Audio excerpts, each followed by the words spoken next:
کس طرح سے یہ لیبیا میں جا کے ان کو بیچ دیا گیا، کس طرح سے اس جو ہے کھیل کا حصہ بن گیا آپ؟ دبئی میں جا کے انہوں نے آگے ہمیں جو ہے نا ٹریپ کر لیا، لیبیا شفٹ کیا، اور لیبیا جا کے انہوں نے ہمیں کڈنیپ کر لیا۔ جیسے پاکستان میں لوگ کڈنیپ کرتے ہیں پیسوں کے لیے، اسی طرح انہوں نے ہمیں باہر بلا کے کڈنیپ کر کے ہم سے جو ہے نا پیسے لیے، کیونکہ لیبیا میں اس طرح کے معاملات ہیں؟ بالکل اس طرح کے معاملات ہیں۔ ادھر کوئی گورنمنٹ نہیں ہے، کوئی کسی کو بات نہیں سنتا، انسانی اسمگلنگ؟ بالکل 100% انسانی اسمگلنگ ادھر ہوتی ہے، اور ایک خریدتا ہے دوسرا اسے آگے بیچ دیتا ہے، اسی طرح لوگ بکتے رہتے ہیں۔ لیبیا میں کیا کوئی ان کا کوئی گینگ تھا؟ کس طرح سے آپ کو محسوس ہوا کہ آپ کڈنیپ ہو گئے؟ ان کا ایک پراپر چین ہے، جس کی ایک دو لوگ پاکستان میں ہے، ایک دبئی میں ہے، اور دو لوگ ان کے لیبیا میں تھے۔ آپ نے کوئی قانونی کارروائی کرنے کی کوشش کی؟ انویسٹیگیٹر وہ عثمان افضل ملی صاحب تھے، ٹھیک ہے، انہوں نے ہمیں نوٹس بھی دیا اور اس کو بھی نوٹس بھیجا، لیکن یہ نہیں آیا۔ یہ نیٹ ورک ابھی بھی چل رہا ہے، 1 سال ہو گیا ہمیں FIA میں کیس کیا ہوا ہے۔ ادھر ہوتا یہ تھا کہ کسی بھی آپ ٹیکسی میں بیٹھتے ہیں، کہیں بھی جاتے ہیں، تو آپ کو کوئی پتہ نہیں آپ کو کون جو ہے نا بیچتے آگے۔ السلام علیکم ناظرین، میں ہوں آپ کا میزبان علی حمزہ اور آپ دیکھ رہے ہیں نیو ڈیجیٹل۔ ناظرین، آپ نے سوشل میڈیا پہ خبریں دیکھی ہوں گی کہ کس طرح سے یونان جاتے ہوئے بڑے بڑے خواب لے کے بہت سے لوگ جو ڈنکی لگا کے دوسرے ممالک میں غیر قانونی طریقے سے جانا چاہ رہے تھے، اپنے خوابوں کے ساتھ سمندر میں دفن ہو گئے۔ میرے ساتھ ایک وکٹم موجود ہیں، یہ بھی جو ہے غیر قانونی طریقے سے انہوں نے جو ہے کچھ بارڈرز پار کیے، اور کس طرح سے یہ لیبیا میں جا کے ان کو بیچ دیا گیا، کس طرح سے جو نوجوان ہیں یہ اس طرح کے ایجنٹس کے ہاتھ آئے تھے، کیا معاملہ تھا، کس طرح کے سنہری خواب دکھا کے جو نوجوان ہوتے ہیں ان کو گھیرا جاتا ہے، کیا معاملہ تھا، انہی کی کہانی، ان کی زبانی سنتے ہیں۔ السلام علیکم۔ وعلیکم السلام۔ سر، کیا نام ہے آپ کا؟ میرا نام عمیر فرقان ہے۔ عمیر بھائی، سب سے پہلے یہ بتائیں کہاں سے ہیں آپ اور کس طرح سے اس جو ہے کھیل کا حصہ بن گیا آپ؟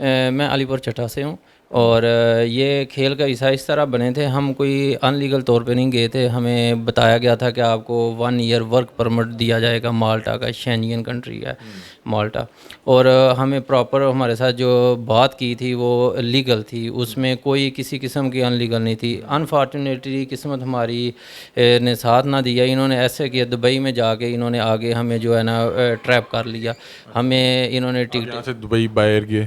یہ دبئی لیگل تھا؟ بالکل لیگل تھا، اور دبئی سے انہوں نے ہمیں لیبیا شفٹ کیا، ٹھیک ہے، ہمیں بالکل نہیں لیبیا کس طرح شفٹ ہوا؟ بائی ایئر گئے تھے ہم، لیبیا میں بھی بائی ایئر گئے تھے، اور لیبیا جا کے انہوں نے ہمیں کڈنیپ کر لیا۔ ہماری جو بات اس سے ہوئی تھی وہ دور دور تک اس کا اس سے کوئی تعلق نہیں تھا۔ انہوں نے جیسے پاکستان میں لوگ کڈنیپ کرتے ہیں پیسوں کے لیے، اسی طرح انہوں نے ہمیں باہر بلا کے کڈنیپ کر کے ہم سے جو ہے نا پیسے لیے۔ لیبیا میں کیا کوئی ان کا کوئی گینگ تھا؟ کس طرح سے آپ کو محسوس ہوا کہ آپ کڈنیپ ہو گئے؟ جی بالکل، ان کا ایک پراپر چین ہے، جس کی ایک دو لوگ پاکستان میں ہے، ایک دبئی میں ہے، اور دو لوگ ان کے لیبیا میں تھے، جو یہ ساری چیز کو رن کرتے ہیں، اور یہ نیٹ ورک ابھی بھی چل رہا ہے۔ 1 سال ہو گیا ہمیں FIA میں کیس کیا ہوا ہے، لیکن اس کے باوجود یہ ابھی کام کر رہے ہیں۔ یہ اتنے اثر رسوخ والے ہیں، یہ جب ہماری انکوائری ہوتی ہے، جب ہم جاتے ہیں، وہ کہتے ہیں ہم ان کو بلائیں گے، لیکن وہ ان کو بلاتے ہی نہیں ہیں۔ اچھا عمیر صاحب، میں پوچھنا چاہ رہا ہوں کہ لیبیا میں کیا معاملات پیش آئے، اور پھر کس طرح سے آپ نے وہاں سے جان چھڑائی، اور کیا معاملات بنے؟ ہمیں جاتے ہی انہوں نے کڈنیپ کر لیا، جو پیسے ہمارے پاس تھے $1000 وہ انہوں نے ہم سے لے لیے۔ اس کے بعد انہوں نے ہمیں یہ کہا کہ آپ کا ادھر سے ہم ویزا لگوا رہے ہیں مالٹا کا، ہمارے گھر والوں کو انہوں نے ٹریپ کیا، اور ادھر سے ہمارے گھر والوں کو کیا بتاتے رہے؟ گھر والوں کو بتاتے رہے کہ آپ کے بچوں کا ویزا لگ رہا ہے، وہ جو ہے نا اس کنٹری میں سٹے تھا تھوڑا دیر کے لیے، جس وجہ سے یہ رکے ہوئے ہیں، لیکن ابھی ہم ان کو بائی ایئر ہی مالٹا بھجوائیں گے، اور یہ اتنے پیسے آپ دے دیں۔ ہم نے گھر والوں کو جب ہم پہلے تو بتا نہیں رہے تھے ہمارے ساتھ ہو کیا رہا ہے، وہ اس لیے نہیں بتا رہے تھے کہ جو ادھر ہم نے دیکھا اپنی آنکھوں میں، ہم نہیں چاہتے تھے کہ ہم کسی اور ٹریپ میں آ جائیں۔ ادھر ہوتا یہ تھا کہ کسی بھی آپ ٹیکسی میں بیٹھتے ہیں، کہیں بھی جاتے ہیں، تو آپ کو کوئی پتہ نہیں آپ کو کون جو ہے نا بیچتے آگے، کیونکہ لیبیا میں اس طرح کے معاملات ہیں؟ بالکل اس طرح کے معاملات ہیں، ادھر کوئی گورنمنٹ نہیں ہے، کوئی کسی کو بات نہیں سنتا، انسانی اسمگلنگ؟ بالکل 100% انسانی اسمگلنگ ادھر ہوتی ہے، اور ایک خریدتا ہے دوسرا اسے آگے بیچ دیتا ہے، اسی طرح لوگ بکتے رہتے ہیں انٹل اس دیر تک جب تک وہ بہت ساری رقم پے نہیں کر دیتے۔ پھر آپ کیسے وہاں سے نکلے؟ ہمارے ایک جانے والے سے رابطہ ہوا، انہوں نے ہمیں ادھر سے ریسکیو کیا، ہم آؤٹ پاس لے کے اپنی ایمبیسی سے واپس آئے، اور جو ہے نا ہم ایمبیسی میں تک پہنچنے میں ہمیں تقریباً پاکستانی $7 لاکھ لگ گیا تھا ایمبیسی تک جانے کے لیے۔ اس سارے سفر میں 7 لاکھ لگا آپ کو؟ سارے سفر میں تو ہمارا 17 لاکھ روپیہ، میرا ذاتی 17 لاکھ روپیہ لگا مالٹا پہنچ نہیں سکے؟ مالٹا نہیں پہنچا۔ کون صاحب تھے جو آپ کو مالٹا بھیج رہے تھے؟ شہزاد سلیم نام ہے ان کا، حفص آباد ہے، جناح انٹرنیشنل کے نام سے یہ ٹریول ایجنسی چلاتے ہیں۔ اب مالٹا کیا کرنا چاہ رہے تھے جا کے؟ مالٹا ہمیں یہ 1 ایئر ورک پرمٹ پہ لے کے جا رہے تھے، اور ادھر ہوٹل کا انہوں نے ہمیں کہا تھا کہ ہوٹل کا آپ کا ویزا ہوگا، ٹھیک ہے، ہوٹلنگ لائن کا آپ کا ویزا نہیں۔ میں تو ایم ایس سی کی ہوئی ہے، میں سافٹ ویئر انجینئر ہوں، لیکن کس طرح سے یہ لوگ ٹریپ کرتے ہیں، کس طرح کے خواب دکھاتے ہیں؟ کیا مطلب کہ میں یہ پوچھنا چاہ رہا ہوں کہ آپ کو ظاہری بات ہے بتایا ہوگا کہ آپ کے 10 12 15 لاکھ لگ رہے ہیں، کس طرح سے آپ کو کنونس کس طرح سے کرتے ہیں کہ آپ چلیں دوسرے ملک اور وہاں پہ آپ کو جاب مل جائے؟ سر یہ سب سے بڑا المیہ تو یہ، ہم آپ کو پتہ ہے ہمارے ملک میں کتنی مہنگائی ہے، ٹھیک ہے نا۔ ادھر جو بھی نوجوان ہے میری طرح جو پڑھے لکھے ہوئے ہیں یا میرے سے بھی زیادہ، ان کو اتنی جاب اپرچونٹی پہلے ہے نہیں، اور جن کی ہے ان کی پے ہی نہیں وہ اپنا گھر اور خرچہ چلا سکے۔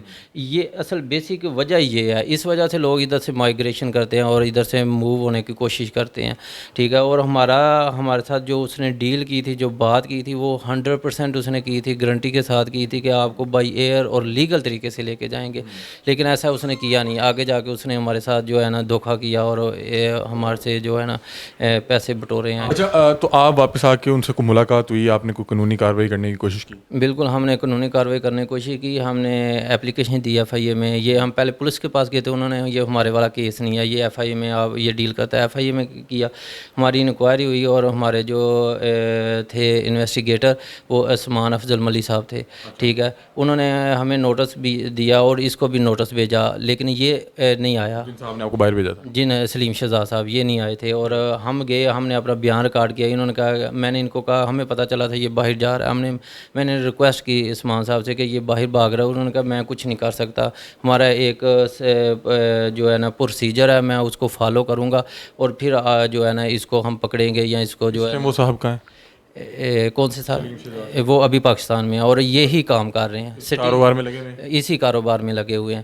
اور جب ہم 3 ماہ تک ان کے پیچھے جاتے رہے، انکوائری ہم جاتے رہے، لیکن سلیم شہزاد نے، ہم نے کسی کو اپروچ کر کے پوچھا کہ ایشو کیا ہے، تو عثمان افضل صاحب ملی صاحب نے کہا تھا کہ مجھے کسی نے اپروچ کیا، جی FIA جن کے پاس ہماری انویسٹیگیشن تھی، انہوں نے کہا کہ مجھے کسی نے اس نے کال کروائی ہے، اور اس نے کہا کہ جو ہے نا ان کا تھوڑا ٹائم لے کے دو، میں اس کو سیٹلمنٹ کرتا ہوں ان کا معاملہ۔ پرسنلی ملے اس کو جا کے کہ یار تم مجھے بیچنے لگے تھے؟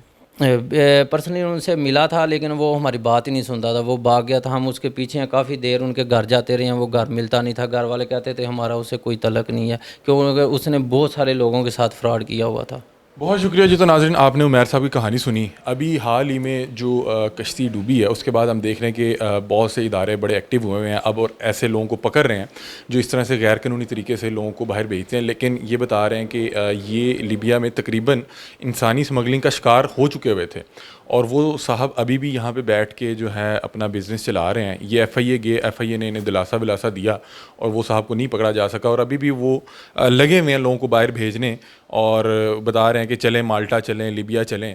مسئلہ یہاں پہ یہی ہے کہ ہمارا جو نوجوان ہے وہ پریشان ہے اس قدر کہ آپ کو بتایا نہیں جا سکتا۔ 20,000 تنخواہ اور 50,000 جو ہے اگر گھر کا اخراجات ہیں، بل آ رہے ہیں، تو وہ کیا کرے؟ وہ اپنے ڈھیر سارے خواب لے کے 3-4 لاکھ لے کے ان جیسے لوگوں کے پاس، ایجنٹس کے پاس چلے جاتا ہے، اور وہ پھر انہیں اس طرح سے بھیجتے ہیں۔ یہ بتا رہے ہیں یہ تو بہرحال جہاز پہ کہ کچھ لوگ بحری جہاز میں، کچھ لوگ اس طرح سے جاتے ہیں، اور پھر اپنے بڑے بڑے خوابوں کے ساتھ وہ دیکھیں کس طرح سے سمندر میں دفن ہو گئے۔ بہرحال مجھے لگتا ہے کہ یہ آگاہی دینی چاہیے، اور اس طرح کے یہ بتا رہے ہیں کہ رپورٹ کیا ہے اور نہیں وہ بندہ پکڑا جا سکا۔ واللہ عالم وہ کتنا طاقتور شخص ہوگا۔ اپنی رائے سے کمنٹ سیکشن میں ضرور آگاہ کیجیے گا۔ تب تک کے لیے اپنے میزبان علی حمزہ کو دیجیے اجازت۔ اللہ حافظ۔